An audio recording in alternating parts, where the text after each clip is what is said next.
All right, crew, in less than 5 minutes, my kids are going to be busting down the door to get in. They're coming home from school. So let's get into it. Denver home prices have dropped for 11 straight weeks, on track to hit a 5-year low.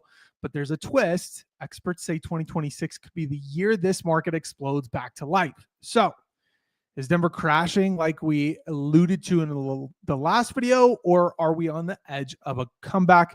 Let's break it down, guys, in less than 5 minutes. I hope I can stay true to that.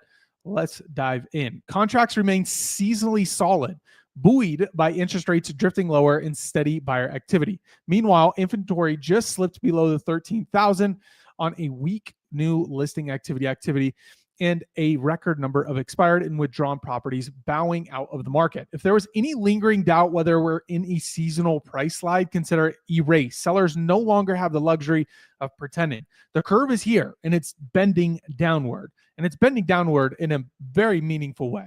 Adaption isn't optional. Buyers, on the other hand, should be sharpening their pencils and moving with confidence. It's a great time to buy, guys. The average price per square foot has ticked lower for 11 straight weeks and shows no signs of a reversing. By year end, it's on track to hit a 5-year low, which raises the question every homeowner wants answered. Does this look like a crash, or just the market finally taking a deep breath? From my perspective, I actually do feel like it's a crash, even though the experts here say this isn't a crash. I alluded that to in my last video. If you are new to the channel, welcome. Be sure to subscribe. We have updates like this coming every single week, making sure you guys as sellers and buyers in today's markets have the actual, real, no BS insight into the market so you can make smart real estate decisions. So don't forget to subscribe. And of course, if you guys need any help, our links are down below to schedule calls with myself and my team so we can help you navigate this market. So this doesn't, our view, this isn't a crash. I kind of feel like it kind of is a crash, but that doesn't erase the reality that in a modest but growing number of cases, sellers are writing checks at the closing table to get sales done. So if it's not a crash, what exactly is it? Plain and simple, supply and demand. Okay, fair enough. Inventory has climbed sharply over the past 2 years, giving buyers more choices and more leverage. And while buyer activity has improved as rates eased, most are patient and selective. That dynamic, ample supply paired with measured demand, is what's shaping today's market. But what's going to happen? The economic forecast, let's go. There are growing signals that 2026 could be a very active year in real estate. Buyers have been waiting, some patiently, others reluctantly, for mortgage rates to ease.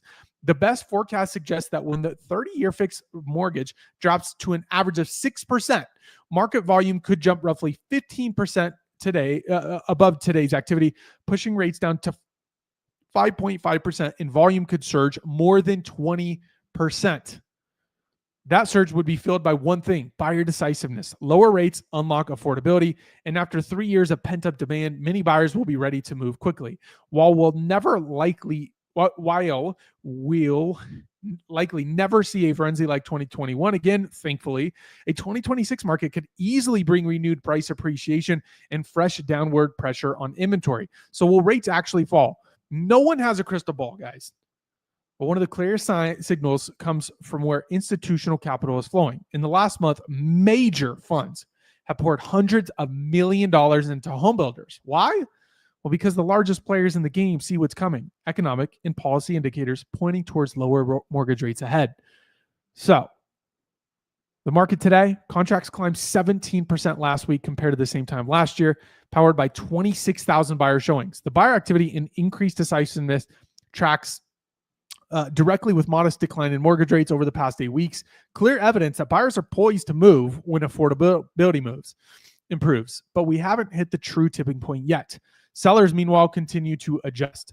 The average home sold for 6% below its original asking price last week, and more than half of all properties, 52.8, have now taken at least one price reduction. In other words, this market is defined by negotiation, patience, and recalibration.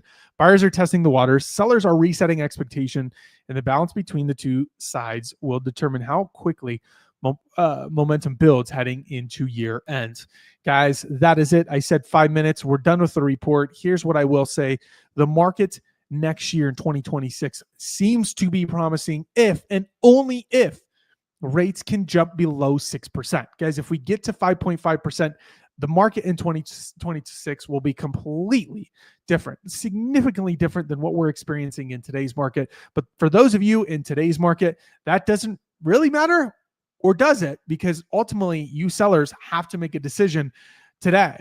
Do we sell today, or do we wait until next year? And if you guys want more insight, be sure to subscribe to the channel, because we are coming out with these videos with even better insight every single week. For those of you selling homes, for those of you looking to buy homes, this is the channel you want to be on, because we're going to set you up for success in knowing what's happening in the market and what you as buyers and sellers can actually do about what's happening in the market to increase your leverage in negotiations, to better equip you in conversations with agents. And then again, guys, as much as we love doing these videos, we love nothing more than serving you in your real estate needs. So down below, look at the link to schedule a call with us, and let's discuss how we can help you guys win in today's market. Guys, no obligation. We're here just to do what's best for you guys and equip you so that you can make smart real estate decisions. Thanks for joining, and we are out. Cheers.